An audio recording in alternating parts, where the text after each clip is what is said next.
مرحبا بكم.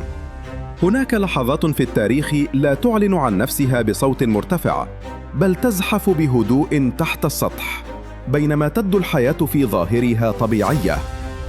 فرنسا اليوم تعيش واحدة من تلك اللحظات، ليست أزمة واحدة، بل سلسلة من الأزمات المتشابكة، مالية، سياسية، اقتصادية، وحتى مؤسساتية. والأخطر أن مراكز القرار تتحرك ببطء، بينما المؤشرات تتحرك بسرعة نحو الحافة. لنبدأ من الأسواق. عوائد السندات الفرنسية طويلة الأجل وصلت إلى مستويات لم تسجل منذ أكثر من 10 سنوات. سندات 30 عاماً تجاوزت 4.5%، والعشر سنوات تقترب من 3.6%. هل هي مجرد أرقام؟ لا، إنها إشارات قوية تقول للمستثمرين المخاطرة في فرنسا ترتفع. الفارق أو ما يعرف بالسبريد بين فرنسا وألمانيا وصل إلى أكثر من 80 نقطة أساس. هذا الفارق في عالم التمويل يعني الكثير، يعني أن الأسواق بدأت تفقد الثقة تدريجياً لكن بثبات. وراء هذه الأرقام قصة أكبر.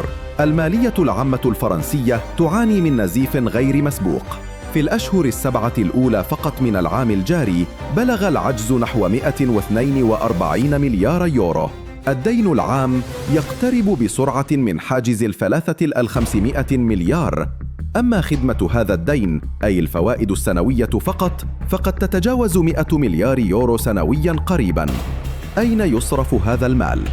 الغالبية العظمى تذهب إلى تشغيل الدولة، رواتب، نفقات بيروقراطية، دعم مباشر، بينما الإنفاق على الابتكار، البحث، البنية التحتية والتعليم المهني يبقى ضئيلاً. دولة تنفق لتدور لا لتنتج. هذا الخلل الهيكلي يجعل كل خطوة نحو الإصلاح أكثر صعوبة وأكثر تكلفة. لكن الصورة لا تكتمل دون السياسة. المشهد السياسي في فرنسا اليوم مضطرب. البرلمان منقسم، الحكومة بلا أغلبية مستقرة، والرئيس ماكرون يواجه تحديات مزدوجة من الشارع ومن داخل الدولة. كل مشروع إصلاح يواجه بمعارضة شرسة. والسؤال في الكواليس: هل تستمر الحكومة بعد 8 سبتمبر؟ أم أننا أمام انتخابات مفاجئة وربما تحولات درامية في السلطة؟ هذا الضباب السياسي يزيد الطين بلة، فالمستثمر لا يراهن على اقتصاد فقط بل على استقرار. ومع كل إشاعة عن حل البرلمان أو أزمة وزارية يتقلص هامش الأمان. الأمر لا يتعلق بالنخب وحدها بل يطال كل فرد وكل عائلة. المواطن الفرنسي العادي بدأ يشعر بالضغط. أسعار العقار تتباطأ، الادخار لم يعد آمناً كما كان، واليورو يواجه تقلبات شديدة أمام العملات الدولية. في هذا السياق يلجأ كثيرون إلى الذهب، إلى السيولة، إلى حلول مؤقتة، لكن الحقيقة أبعد من ذلك. نحن أمام بيئة مالية لم تعد تضمن الاستقرار حتى على المدى القريب.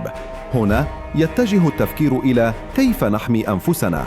الجواب ليس سهلاً، لكن هناك مبادئ عامة يمكن لأي شخص أن يبدأ منها دون أن تعد نصائح شخصية. أولاً، لا تضع كل بيضك في سلة واحدة. التنويع ليس رفاهية بل ضرورة.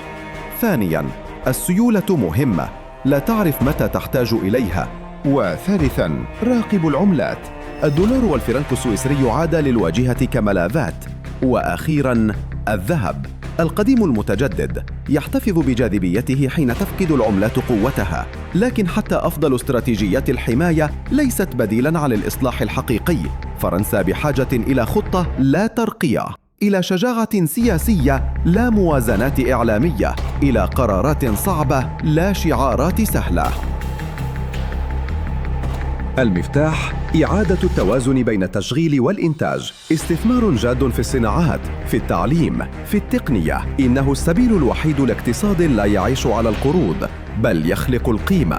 وفي 12 سبتمبر تقف الأسواق على أطراف أصابعها. وكالات التصنيف ستنطق بحكمها. خفض التصنيف الائتماني قد يكون الشرارة التي تطلق عاصفة، لكن حتى لو تم تثبيته فالمشكلة لم تحل. الوقت ينفد والثقة لا تشترى.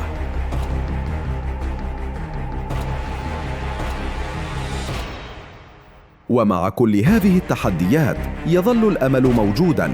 فرنسا تملك المقومات: شعب متعلم، اقتصاد متنوع، مكانة دولية قوية. ما تحتاجه هو لحظة صراحة وطنية، لحظة إدراك أن استمرار المسار الحالي ليس خياراً. المستقبل لم يكتب بعد، لكنه يرسم الآن، خطوة بخطوة، قراراً بقرار. ابقوا متيقظين، لأن ما يحدث في باريس لن يبقى في باريس.